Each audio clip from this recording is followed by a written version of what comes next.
Okay, so in this section I'm going to be covering the voicings in the key of F. In the first section we were looking at the numbers, the number system in the key of F. And in this section I'm going to talk about some creative ideas that we can use when we are approaching those chords in all those positions that we covered in the first chapter.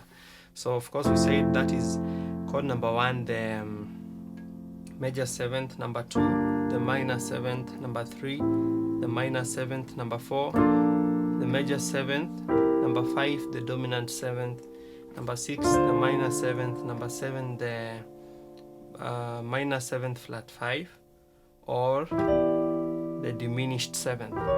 Okay? And then back to the 1, which is the same as the 8, which is the major 7th. So those are the basic numbers that you need to know. And now we want to look at some creative ways that we can use to voice these different chords so that we can have many options when you are playing those positions, so that you'll not only be limited by one option, like the major 7th when you're playing the 1 chord. So there are many options you can use to make this chord sound different so that you have variety when you're playing. So I will look at each position and the different options we can use to voice those positions. So starting with the 1, when I'm playing my 1, the F major, we said you can play the triad, the F major, F, S, E, or you can add the E on top to get the F major 7th. Now, when I'm playing the F major 7th, I have the option of leaving out the root, so that when I'm playing, I can just play these 3 notes without the root, because I'm already covering the root on my bass note. Now, the fact that we are covering the root, which is F on the bass on the left, leaves us with different options on our right hand to give the chord different colors and patterns.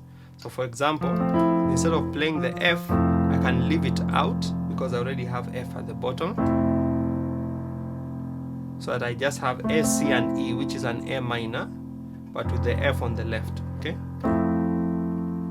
Now, because I have these 3 notes on my right hand, it gives me the freedom with extra fingers to add on more notes to this chord.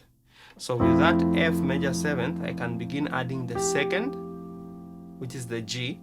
Now, this chord becomes an F major 9th, because now we are going beyond the 7, which is the E.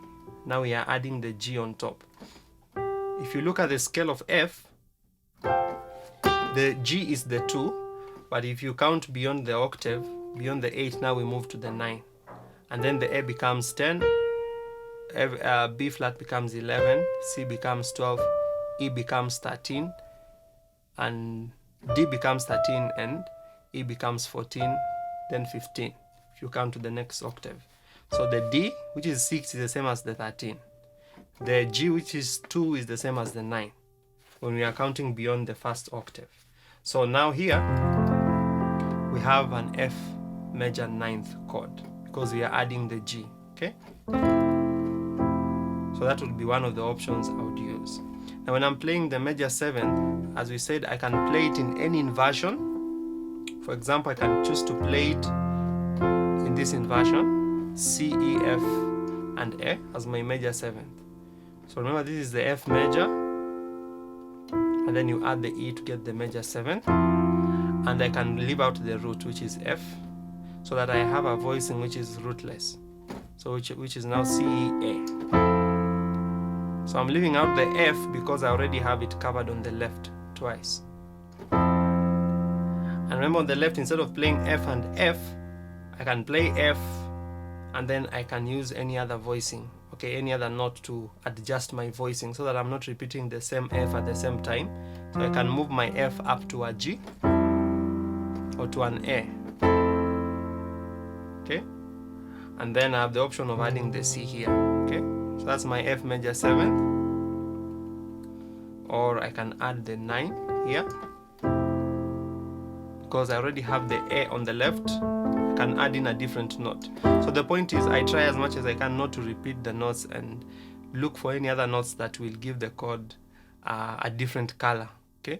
So I can play play, for example, this. If you look at my right hand, I'm just playing a 5, which is C major, and then my F is on the left. Okay, but it actually gives me an F major 9th chord.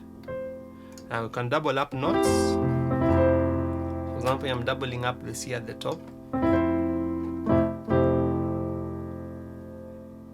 So a shortcut of thinking about it is a 5 chord on my right hand can be used alongside a 1 chord on my left hand if I'm playing a 1. So if I'm playing F, I can just play a 5 on my right hand. For example, that's a C major.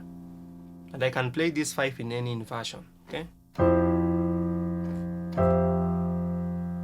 But in my mind, what I'm actually playing is a 1. Okay? So it just gives me an option of voicing this chord. Okay? I can also play this C major as an add 9, meaning I add the D, so that I have C, D, E, G. Okay? Then, instead of using that 9, you can also use the C sus2. You just remove the E, okay? So that you have C, D, G. Okay? So this is a major, an F major chord, but with a 6th. Okay?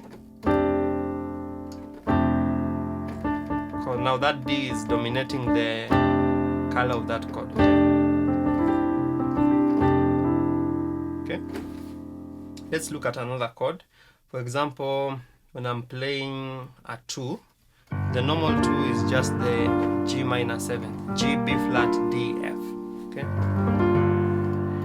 Now, one of the ways I can play this differently would be playing a 4 on my right hand with the 2 on the left. Okay. It's a 4 over 2. Okay. And this 4 can also be played as a major 7th. Okay. So it's a B flat major 7th, B flat D, F, A, with the 2 on the left. So whatever you emphasize on the left is the chord that you want the listener to capture. Whatever we are doing on the right is just a voicing, a color that I'm adding to it. Okay, so that becomes my 2. Now musically, this becomes a G minor 9th. Why? Because we are adding the A.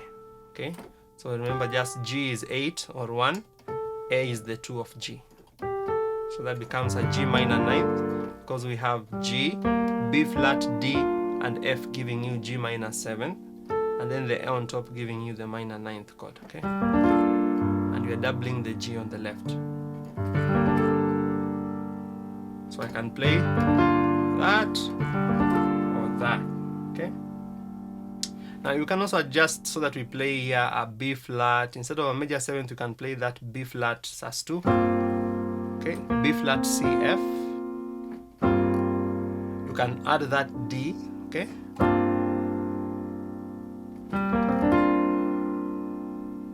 Okay. You can also add the A and the G on the left. G, D, G, A. And then you can play the rest of the notes on your right hand, whatever you are playing, or that.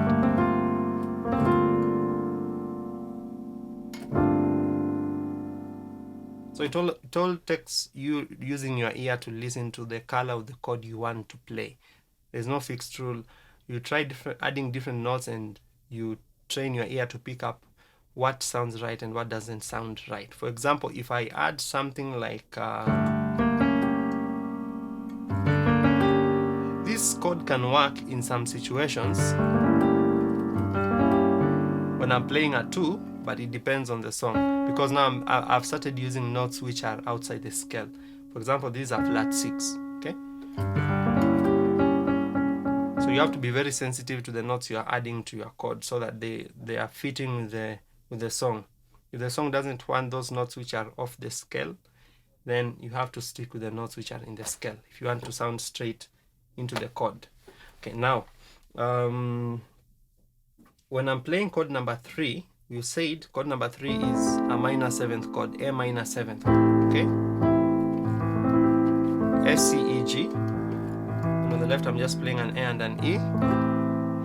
Now, in this position, I can also use just a 5 on my right hand. Why? Because if you break down this chord